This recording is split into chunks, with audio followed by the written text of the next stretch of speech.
Shalom, selamat pagi Bapak Ibu yang kekasih. Terima kasih buat kasih kemurahan Tuhan. Kalau pada minggu pagi hari ini kita masih beroleh kesempatan memuji memuliakan Tuhan, bisa hadir di bait kudus-Nya. Haleluya, haleluya. Karena arah Roh Kudus penuhi kami. Kami rindu Engkau selalu ada dalam hidup kami Tuhan. Haleluya, haleluya. Mari kita berdoa. Terima kasih Tuhan buat kasih setiamu Bapa. Kalau sampai hari ini Tuhan kami ada, semua kasih-Mu, karena penjagaanmu dalam setiap kehidupan kami Tuhan. Haleluya, terima kasih Yesus, terima kasih Roh Kudus. Kau selalu ada buat kami. Kau selalu menjaga kehidupan kami Tuhan, pribadi lepaskan pribadi Bapa. Terima kasih Yesus. Kau mengurapi kami setiap jemaat-Mu Tuhan, setiap pelayan-Mu yang bertugas pada minggu pagi hari ini Bapa. Dan hanya nama-Mu saja yang ditinggikan, nama-Mu saja yang dipermuliakan Tuhan. Terima kasih Yesus, terima kasih. Kami sambut ibadah ini hanya dalam nama satu, nama yang besar, Tuhan kami, Tuhan Yesus Kristus. Haleluya, haleluya. Amin. Haleluya. Allah Roh Kudus penuhi kami. Haleluya, kami rindu Kau selalu ada dalam setiap kehidupan kami Bapa. Haleluya, haleluya.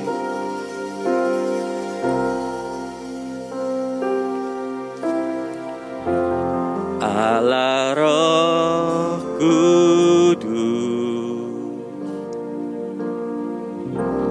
penuhi kami.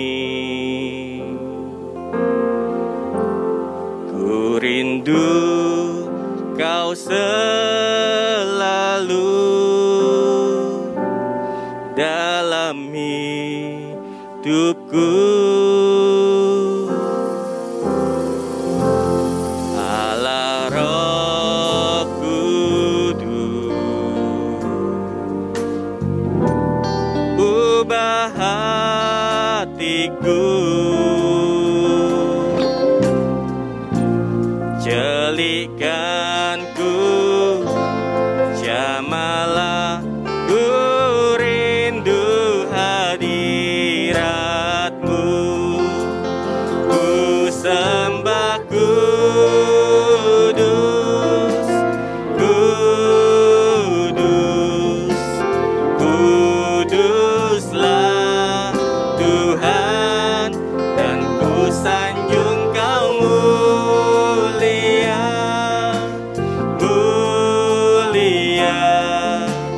bagimu Tuhan. Haleluya, haleluya. Allah Roh Kudus penuhi kami. Ku rindu Kau dalam hidupku. Allah Roh Kudus, ubah hatiku, jelikanku, jamalah, ku rindu hadirat-Mu, ku sembah kudus, kudus, kuduslah Tuhan, dan ku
Kami mau menyembah-Mu Tuhan. Haleluya, haleluya Yesus. Kami mau sanjung Kau. Kami tinggikan nama-Mu Tuhan. Haleluya, haleluya. Haleluya, haleluya Yesus. Terima kasih Tuhan, terima kasih. Haleluya, haleluya. Allah Roh Kudus yang menguatkan kami. Haleluya, Allah Roh Kudus yang menguatkan kami, yang menghiburkan kami Bapa. Haleluya, haleluya Yesus. Terima kasih Tuhan, terima kasih Bapa. Haleluya, haleluya Yesus. Haleluya, haleluya. Allah Roh Kudus yang senantiasa ada dalam setiap kehidupan kita. Haleluya. Bila Roh Allah ada di tengah-tengah kita, kita boleh menghadapi segala masalah. Kita boleh menari seperti Daud yang menari. Haleluya. Bila Roh Allah ada di dalamku. Haleluya. Kita mau menari bagi Dia. Kita mau menari seperti Daud menari. Haleluya. Ho ho.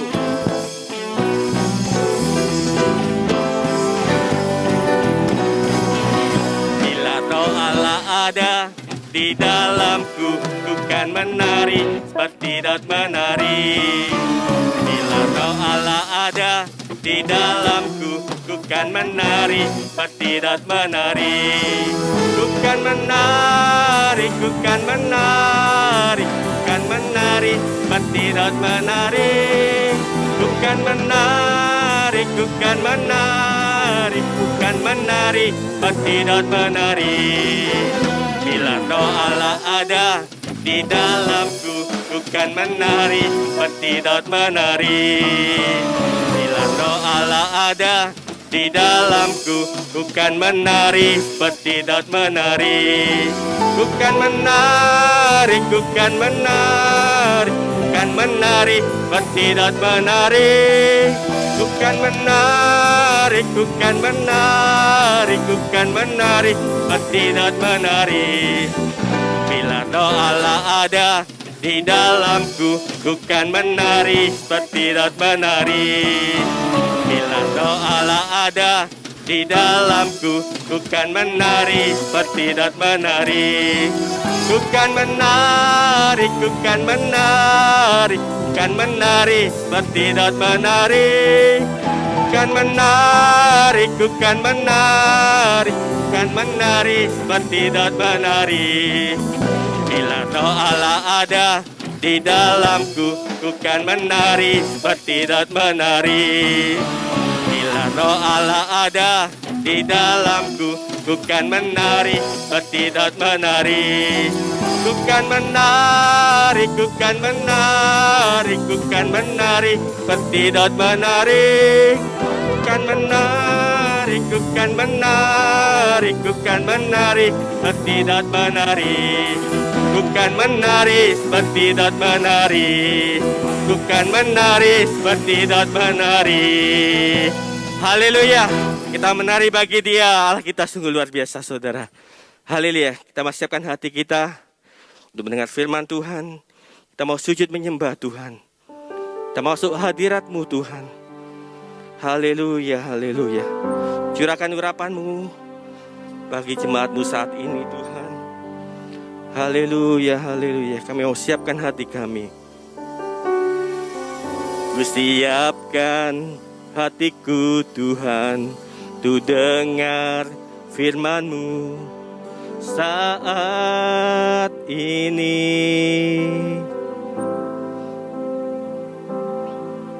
Ku sujud menyembah-Mu Tuhan, masuk hadirat-Mu saat ini. Curahkan urapan-Mu Tuhan bagi jemaat-Mu saat ini. Ku siapkan hatiku Tuhan, tu dengar firman-Mu.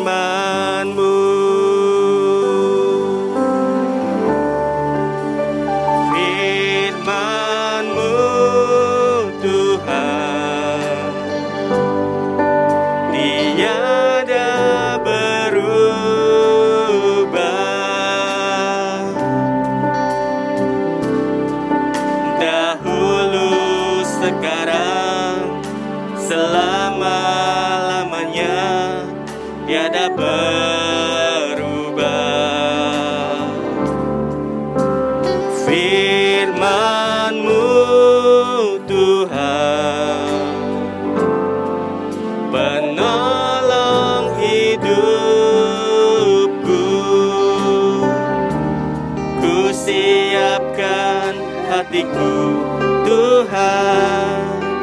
Ku dengar firman-Mu.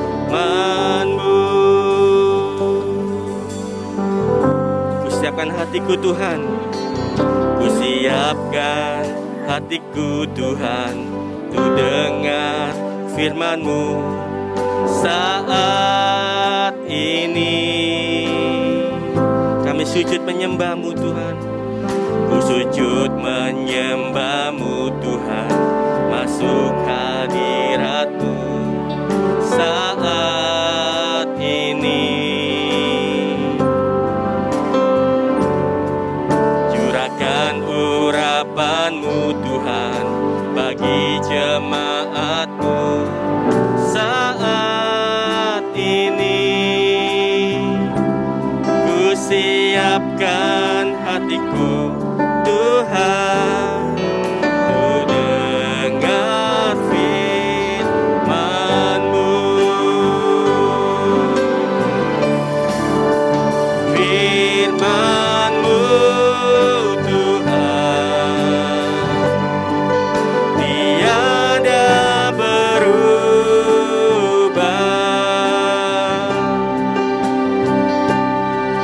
Dahulu, sekarang, selama-lamanya, tiada berubah.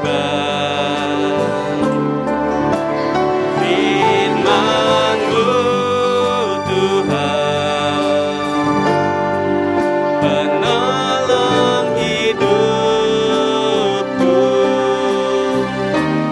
Ku siapkan hatiku, Tuhan, ku dengar firman-Mu. Firman-Mu, Tuhan. Firman-Mu, Tuhan, tiada berubah.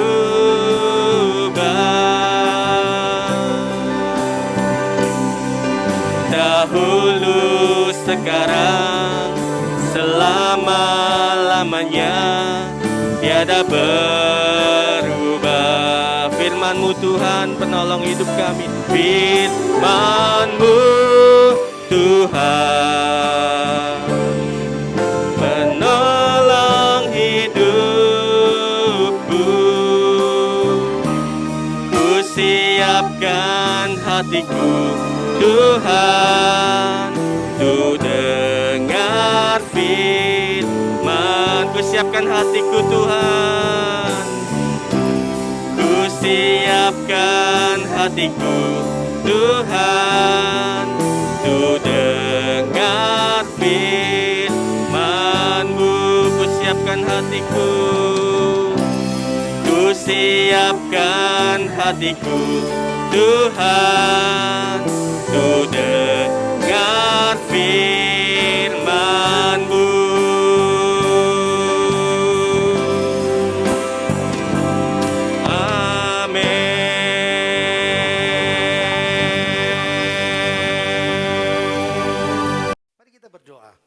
Terima kasih Tuhan, kami boleh memuji Engkau, kami boleh meninggikan nama-Mu.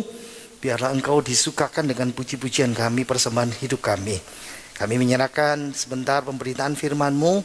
Engkau menolong hamba-Mu yang penuh kelemahan, keterbatasan ini. Biarlah mempelai surgawi itu, Tuhan kami Yesus Kristus, boleh mengurapi hamba-Mu dengan kuasa Roh Kudus-Mu, menyatakan isi hati-Mu, dan berkenanlah Bapa di sorga. Kami mau menerima firman-Mu di dalam nama Tuhan Yesus Kristus mempelai kami. Kita semua yang percaya berkata, amin. Shalom, selamat hari Minggu. Kita beribadah hari ini. Nah, firman Tuhan akan berbicara kepada kita semuanya tentang bagaimana mengatasi depresi. Jadi temanya, Tuhan mau berbicara kepada kita semuanya tentang bagaimana mengatasi depresi. Saya mulai dengan suatu cerita ya. Ada seorang ibu rumah tangga. Dia sedang mengeluh tentang anggaran rumah tangganya. Ketat sekali katanya. Jadi ibu ini sedang bercerita sama sahabatnya itu, sesama ibu-ibu. Dia berkata begini, saya ini menghabiskan dari anggaran Yang saya terima itu 40% itu untuk beli makanan. Ya beras, apa saja ya, lauk pauk dan sebagainya. Nah 30% untuk bayar cicilan rumah. Nah 30% lagi untuk bayar tagihan-tagihan. Belum lagi masih ada 20% lagi untuk transport. Nah temannya yang cerdas ini, temannya juga seorang wanita lalu bingung. Dia hitung 40, 30, 70, 30, 20. Loh, itu kan 120 katanya begitu. Nah ya itu kata ibu itu. Saya juga nggak tahu dari mana sisanya. Ada cerita yang kedua tentang pelayanan di gereja ya. Ada seorang majelis ya, majelis gereja tanya kepada seorang pendeta. Pak Gembala, berapa banyak anggota kita gereja kita yang aktif? Nah, gembala ini berkata, loh semuanya ini aktif. Oh iya, bagus toh Pak. Enggak, setengah aktif bekerja sama bersama-sama saya, setengahnya aktif tidak berbuat apa-apa melawan saya, katanya begitu. Nah, jadi gembala ini sedang memikirkan ya, ada orang-orang yang ya mau tidak mau kita harus tahu bahwa ada orang yang mendukung kita dan ada orang yang tidak mendukung kita, seperti itu. Cerita yang ketiga, ada seorang pengacara, lawyers yang sangat muda. Dia menderita depresi yang begitu dalam. Sampai dia punya sahabat, teman-temannya itu berpikir gini, wow, dia simpan semua pisau, silet, pisau cukur, apa saja yang tajam-tajam di luar jangkauannya. Jadi kenapa? Karena sahabat itu melihat bahwa pengacara ini, dia sedang menulis, saya adalah orang yang paling sengsara. Jadi temannya itu takut, wah ini orang lagi depresi, sahabat saya pengacara ini sedang depresi, dia pasti nanti ingin bunuh diri, karena dia merasa bahwa dia adalah orang yang paling sengsara. Tahu pengacara itu siapa? Pengacara itu akhirnya menjadi presiden Amerika Serikat yang ke-16 yang bernama Abraham Lincoln. Wow. Depresi, kalau saya katakan, bisa memukul siapa saja. Ingat ya, tadi itu ibu rumah tangga. Cerita yang kedua, rohaniawan, pendeta. Cerita yang ketiga, pengacara, presiden. Jadi dari orang yang biasa, ibu rumah tangga sampai presiden pun, orang kantoran, bos, pegawai, OB, semuanya bisa depresi. Apalagi zaman sekarang ini ya, orang kan kadang-kadang tulis status di WA ya, tolong saya Tuhan, Lord, tolong. Wow. Jadi tidak ada orang yang bisa lolos dari depresi. Bahkan kalau saudara mengatakan saya orang tua, saya seorang pensiunan, sama saja. Nah, kita belum lihat firman Tuhan dulu ya. Saya mau bawa kita supaya bisa memahami, bisa menyelami paling tidak. Nah, kira-kira bagian yang pertama, apa sih gejalanya? Apakah kita termasuk orang yang depresi? Nah, gejala yang pertama, kalau saudara merasa sedih terus itu ya, sedih bercampur cemas itu yang pertama. Yang kedua, atau kalau saudara merasa sedikit gelisah, aduh lihat ini nggak tepat, lihat ini nggak tepat, kepengennya ngamuk terus ya, lekas marah seperti itu. Itu gejala yang kedua. Gejala yang ketiga, saudara merasa kayak gini, malam tidur tutup mata tapi nggak bisa tidur, susah tidur, dan tidurnya merasa nggak cukup, nggak tahu kenapa seperti itu. Wow. Yang keempat, gejala depresi, kalau saudara nafsu makan, nggak kepingin makan, lihat makanan enak pun, bahkan makanan favorit kita, dilihat males. Sehingga itu berakibat berat badan kita itu tambah turun, tambah turun, tambah turun. Makanya kadang-kadang kita ketemu orang ya, lu kok kurus, stres ya, nah gitu loh. Atau yang kelima sebaliknya, ada orang yang stres, depresi, tidak doyan makan, nafsu makannya berkurang, berat badannya tambah turun. Tapi ada yang kelima, kebalikan. Jadi kalau stres, depresi, pengen makan aja ya, pengen makan, berat badannya akibatnya naik. Nah kira-kira saudara yang mana ya, sing gak doyan makan atau sing doyan makan, itu seperti itu. Oke, yang keenam gejalanya itu adalah tidak bisa menikmati sesuatu. Suasana enak, tempat enak, tetap aja seperti itu.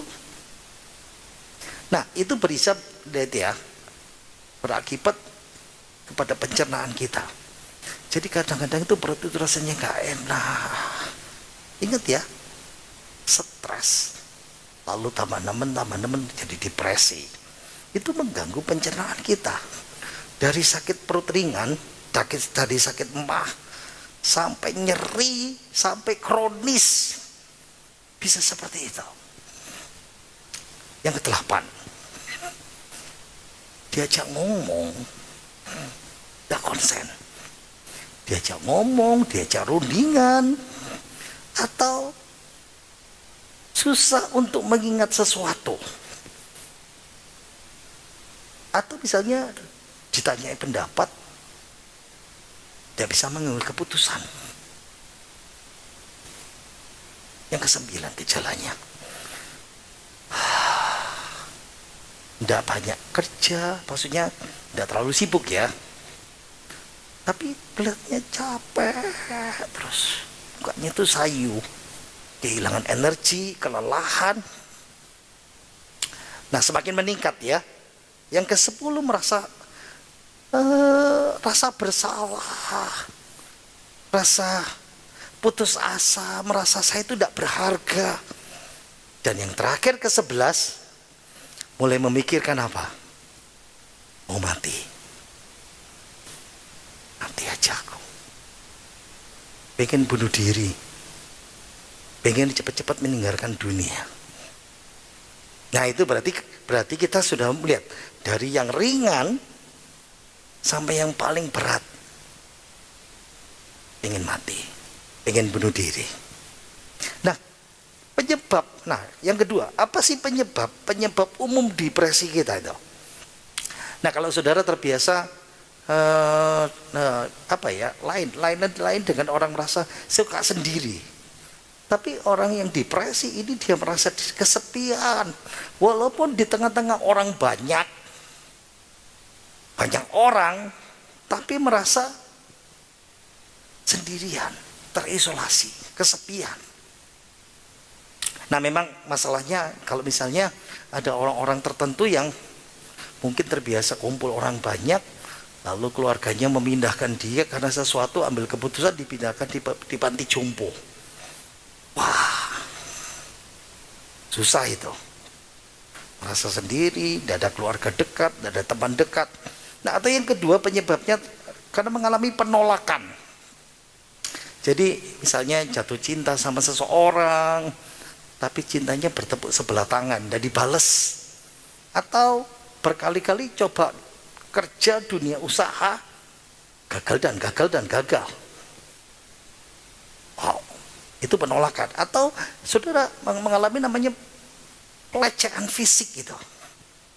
Secara misalnya dipukul ya secara verbal, atau pelecehan secara seksual. Jarang sekali orang-orang yang karena genetik ya, karena bawaan. Nah, yang penyebab yang berikutnya yang kelima, wanita biasanya, para wanita kalau ada perubahan hormonal ya, misalnya lagi waktunya period atau menstruasi, bisa bawaannya marah, dikit-dikit apa, atau kalau sudah mulai menopause, itu namanya perubahan hormonal itu. Dua hal yang saya tadi belum bicara firman Tuhan ya. Saya mau bicara sederhana ya. Dari wanita, ingat tadi itu ya. Dari wanita, laki-laki, orang biasa sampai presiden, siapapun pernah bisa mengalami namanya depresi. Dan itu yang ketiga, saya tunjukkan bahwa kita tidak sendiri. Saya katakan sekali lagi, kita tidak sendiri ketika kita mengalami depresi dalam hidup ini. Karena tokoh-tokoh dalam Alkitab itu mengalami. Mungkin saudara mulai bingung, mulai tertarik ya. Yang pertama siapa? Musa. Wow, Musa itu pemimpin orang Israel yang membawa orang Israel keluar dari tanah Mesir perhambaan, perbudakan, dan harus berjalan 40 tahun berputar-putar di padang gurun. Dan Musa adalah pemimpin yang paling banyak tertekan depresi ini. Bayangin 2 juta orang yang dia pimpin. Dan 2 juta orang ini tipenya semua pengomel. Ngomelan. Semua diomelin. Baru keluar, senang dapat mujizat, lalu airnya habis. Kita kurang air. Bayangin kalau orang satu ngomong biasa. Ini 2 juta orang. Air selesai, kita lapar, tidak ada makanan, Tuhan kasih mana. Habis dikasih mana, beberapa saat kemudian bosen makan mana. Musa dikelilingi oleh orang-orang pengeluh yang kronis selama 40 tahun. Dan sulit bagi Musa untuk tidak tertekan. Sampai-sampai dia komplain sama Tuhan. Apa aku ini pengasuh? Kalau kita dikelilingi orang-orang sebagai pengeluh kronis ini, mungkin saudara bisa jadi Musa. Siapa lagi? Ayub. Ingat ya, Ayub ini orang yang terkaya, paling kaya di dunia timur. Tapi dia kehilangan segala-galanya. Hartanya, apapun usaha peternakannya, angkutannya, untuk onta ya. Semuanya habis dalam satu hari. 10 anaknya hilang juga dalam satu hari. Kesehatannya hilang. Istrinya juga. Ayub mengalami kehilangan dukungan istri. Istrinya berkata sama Ayub, udah kutuki Tuhan dan mati aja lu. Ayub juga dituduh, dia punya sahabat-sahabatnya. Berkata Ayub, kamu begini itu karena dosamu. Sampai Ayub berkata bahwa, mengapa aku tidak mati waktu dilahirkan? Mengapa aku tidak binasa waktu aku keluar dari kandungan? Itu Ayub pasal 3 ayat 11. Mengapa aku tidak mati waktu aku dilahirkan? Atau binasa waktu aku keluar dari kandungan? Siapa lagi? Daud. Udah 3 contohnya ya. Mazmur pasal 6 ayat 3 dan 7. Kasihanilah aku Tuhan, sebab aku merana. Sembuhkanlah aku Tuhan, sebab tulang-tulangku gemetar. Lesu aku karena mengeluh. Setiap malam aku menggenangi tempat tidurku. Dengan air mataku aku membanjiri ranjangku. Mulai jadi raja dikejar-kejar mertuanya. Mulai jadi hidup enak. Teman-temannya mengkhianati sahabat-sahabatnya. Musuh-musuhnya ingin Daud mati. Di puncak hidupnya, di akhir hidupnya, anak-anaknya saling berkonflik. Ini berkelahi dengan ini. Ada yang saling mengkhianati, ada yang saling bunuh-bunuhan, ada yang diperkosa. Saya membayangkan hidup Daud. Ada lagi Paulus. Paulus juga mengalami depresi. 2 Korintus pasal 12 ayat yang ke-7 saya bacakan ya. 2 Korintus pasal 12 ayat yang ke-7. Dan supaya aku jangan meninggikan diri karena penyataan-penyataan yang luar biasa itu, maka aku diberi suatu duri dalam dagingku, yaitu seorang utusan iblis untuk menggocoh aku, supaya aku jangan meninggikan diri. Paulus hidupnya ada duri yang nancap dalam hidupnya. Gini aja lah, pada enggak bahasa Jawanya telusupan ya. Ada sebuah duri yang tajam, entah dari kayu, entah apa saja, dan masuk di jari kita ini. Kita bisa korek-korek, nggak bisa keluar.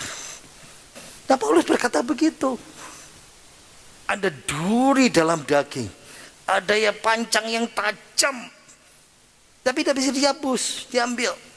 Dan itu Tuhan katakan membawa sakit, dan itu utusan iblis.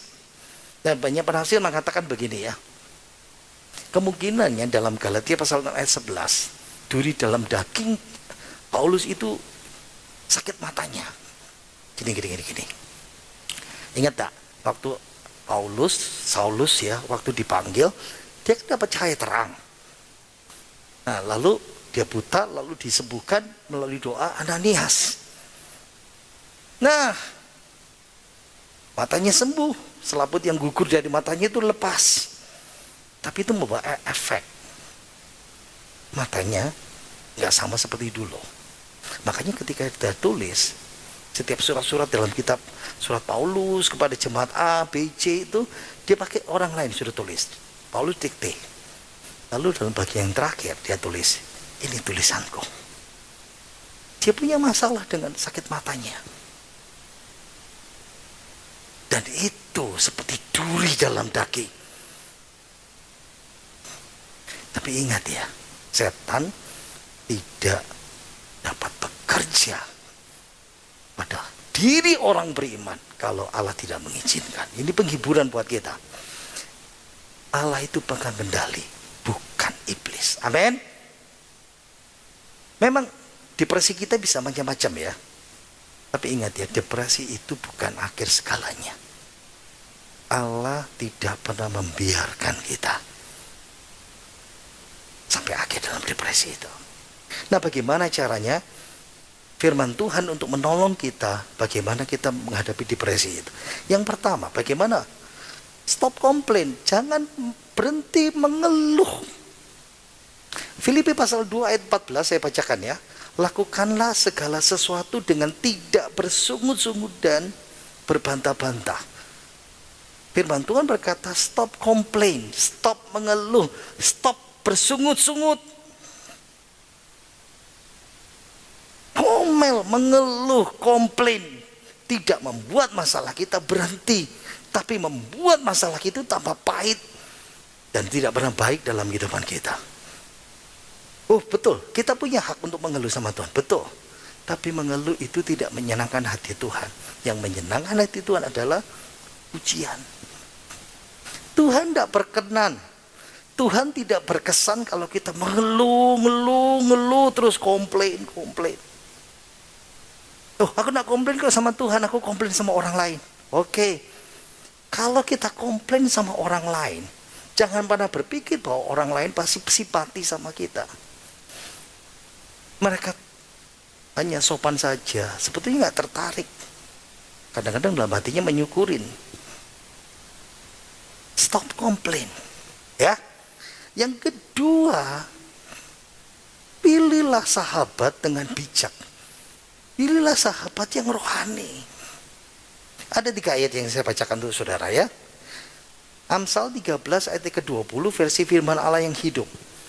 Pergaulan dengan orang bijaksana membuat orang menjadi bijaksana. Pergaulan dengan orang jahat membuat orang menjadi jahat. Itu Amsal. Sama seperti 1 Korintus 15 ayat 33. Ayat yang terkenal ya. Janganlah kamu sesat. Pergaulan yang buruk merusakkan kebiasaan yang baik. Satu lagi, Amsal 14 ayat yang ke-7. Versi firman Allah yang hidup ya. Apabila engkau memerlukan nasihat, janganlah mengharapkan dari orang-orang bebal. 3 ayat itu bisa menolong kita ya. Orang negatif, kalau kita kumpul orang negatif, kita dapat bibit negatif. Dan bibit negatif itu akan bertumbuh dalam hidup kita. Gini aja lah ilustrasinya ya. Kalau kita kumpul sama, maaf, maling, copet, cepat lambat kita akan diajari dan akhirnya tergoda. Gimana jadi copet? Kalau saudara kumpulnya dengan orang-orang yang rohani, dengar firman Tuhan, ya sudah, yang kita dengar ya firman Tuhan. Zaman ini sekarang kita kan punya hiburan, HP, WA. Nah kalau di HP saudara, grup saudara kan banyak. Coba ya, grup itu grup yang suka ngomel, komplain. Titik-titik dicacat, ini dikomplain. Pas. Sampai saudara makan lama makin tidak suka, lalu keluar, itu bagus. Tapi kadang-kadang kita tidak sadar, kita ikut mulai. Ada suatu survei yang mengatakan begini ya. Ini bagus surveinya. 77% yang kita pikirkan dari dalam diri kita sendiri ya, itu negatif. Sudah negatif, kontraproduktif, dan melawan kita. Jadi istilah saya ya, sorry pakai bahasa Jawa, nggak usah kumpul sama orang yang jahat. Dari dalam diri kita saja 77% nggak bagus. Nah kalau itu dipupuk dengan hal-hal ngomel, dipupuk dengan orang-orang yang negatif, ya sudah. You and me and, orang bilang gitu kan. Berhenti mengeluh, itu yang pertama. Yang kedua, pilih sahabat yang bijak dan rohani. Lihat ya, ini ada survei lagi yang bagus. Ada survei yang mengatakan begini. Kalau anak itu tumbuh di rumah tangga yang sering kali dengar, oh nggak bisa, nggak mungkin kamu bisa. Kalau anak itu tumbuh dari keluarga yang begitu, papa mama yang begitu, dan ketika anak itu umur 18 tahun, anak itu kan jadi pesimis. Itu kata firman Tuhan. Wow. Yang ketiga, sehatkan jasmani dan roh kita, rohani kita. 1 Timotius 4 ayat 8 ya. Latihan badani terbatas gunanya, tetapi ibadah itu berguna dalam segala hal. Karena mengandung janji baik untuk hidup ini maupun yang untuk hidup yang akan datang. Saya balik lagi. Tetapi ibadah itu berguna dalam segala hal. Karena mengandung janji baik hidup ini maupun hidup yang akan datang. Untuk bisa mengatasi depresi, saudara punya kekuatan dua. Jasmanimu mesti kuat. Ya. Tapi rohani juga harus kuat. Makanya sehat jasmani dan rohani itu penting. Ingat tak khotbah bulan lalu ketika saya berkhotbah tentang kesalehan dalam doa. Khotbah bulan Maret ya. Kesalehan di dalam doa. Sama, kalau rohani kita tidak sehat, gini aja, tak kasih contoh ya. Misalnya saya seorang atlet. Nah, kalau saya seorang atlet, saya kan perlu namanya, atlet itu perlu namanya berolahraga. Misalnya saya seorang atlet, tinju. Saya harus berlatih setiap hari. Saya harus terus berjuang setiap hari. Berlatih untuk bisa menang. Tidak bisa saya leleh di kursi, duduk di kursi, lalu kipas-kipas, cari keripik, cari soda, lalu makan, duduk benar, lalu berkata saya akan jadi juara. I'm to be champions. Tidak bisa.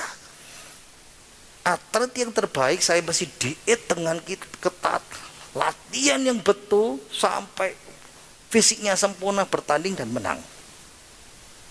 Nah, kondisi fisik kita juga harus sama.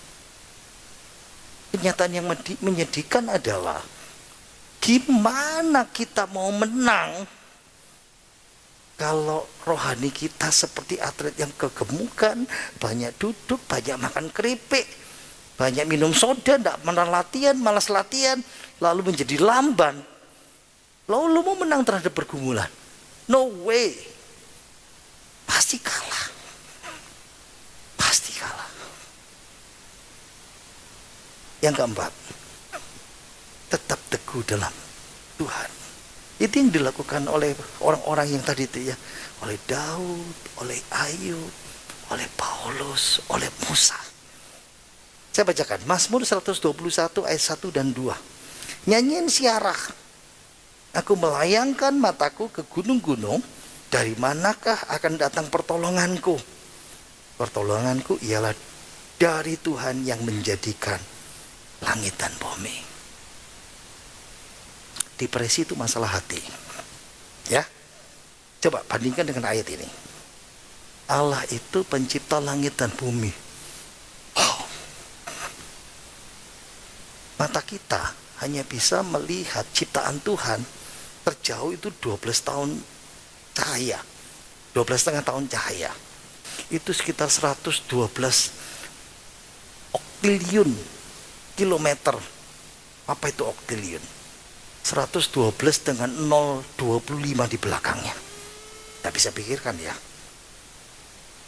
Kalau itu ciptaan Tuhan,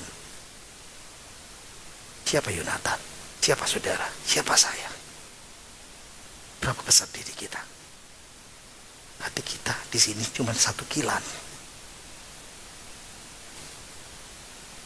Kalau Tuhan bisa menciptakan langit dan bumi, pertolonganku datang dari Allah yang menciptakan langit dan bumi. Mudah sekali bagi Tuhan untuk mengatasi masalah hati kita. Saya mau tutup dengan suatu cerita. Ada seorang namanya Norman Cousins, ya. Kita panggil Norman. Dia menderita sakit yang tidak bisa disembuhkan. Dia terbaring di ranjang dan para dokter menangani ini berkata, hopeless, tidak ada harapan, tidak ada obatnya, tidak tahu penyakitnya. Jadi Norman memutuskan, ya sudah, saya mencoba untuk merawat diri sendiri karena tidak ada obat. Jadi keluarganya memutuskan membantu dia. Gini aja, dibikin seneng Norman ini. Jadi mereka sewa film komedi yang lucu-lucu itu ya, kayak Charlie Chaplin apa saja ya. Ingat ya, film komedi itu film yang menyenangkan karena lihat saja, tidak usah mikir, tapi kita bisa ketawa, kan gitu kan? Kalau kita nonton film detektif kan mesti mikir, tambah pusing, sakit tambah mikir, tambah pusing saudara ya. Jadi dibikin supaya dia banyak ketawa, sukacita, dan luar biasa Norman ini. Terapi yang begitu itu, dia semakin sehat, semakin sehat, semakin sehat. Padahal dokter berkata, nggak ada obatnya, nggak bisa sembuh. Ada majalah namanya Valley Morning Star. Paul Harvey mengatakan, Norman sekarang, Norman Cousins ini, dia sembuh bahkan menjadi staf di UCLA, University California Los Angeles ya, School of Medicine, sekolah pengobatan. Dia menjadi pionir mendirikan jurusan baru namanya psikoneuroimunologi. Wow. Dia membawa banyak pasien kanker sembuh total. Kenapa? Dimulai dari hati. Bebas depresi, tubuh mengaktifkan sel-sel anti kanker, dan kekebalan imunitas mulai bertumbuh. Wow. Saya jadi ingat Amsal berkata, hati yang gembira adalah obat. Jangan biarkan depresi menguasai saudara. Biarkan Tuhan benarannya, sukacitanya menguasai hidup kita. Singkirkan depresi. Mari kita berdoa. Bapa kami dalam sorga, kami bersyukur untuk kebaikan-Mu. Kami tahu beberapa dari kami yang bergumul dengan masalah depresi, stres, banyak hal. Ibu rumah tangga, kepala rumah tangga, pimpinan, karyawan, pendeta, siapapun di antara kami harus bergumul dengan depresi kami. Tapi kami tahu Tuhan, kami tidak sendiri. Banyak tokoh Alkitab bergumul sama seperti kami. Banyak orang saudara seiman yang bergumul juga sama seperti kami. Dan kami belajar dari firman-Mu. Kami akan berhenti komplain. Kami mau memuji Engkau. Kami mau bersuka cita dalam Engkau. Dan kami tetap percaya bahwa Tuhan masih care dengan kami. Terima kasih untuk ibadah hari ini. Terima kasih untuk kekuatan-Mu yang luar biasa buat kami. Kami mau mengakhiri ibadah kami ini Tuhan, dan kami percaya Engkau menguatkan setiap hati yang terluka, hati yang terbeban, yang punya banyak masalah. Dan Tuhan ada bersama kami. Mari kita mengangkat tangan kita. Kita mau terima berkat dari Tuhan kita Yesus Kristus sendiri.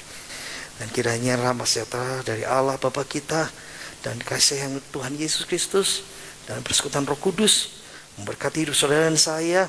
Diberkatilah hidup kita, pekerjaan kita, rumah tangga kita, anak cucu menantu kita, kesehatan kita, kebutuhan kita, ibadah dan pelayanan kita.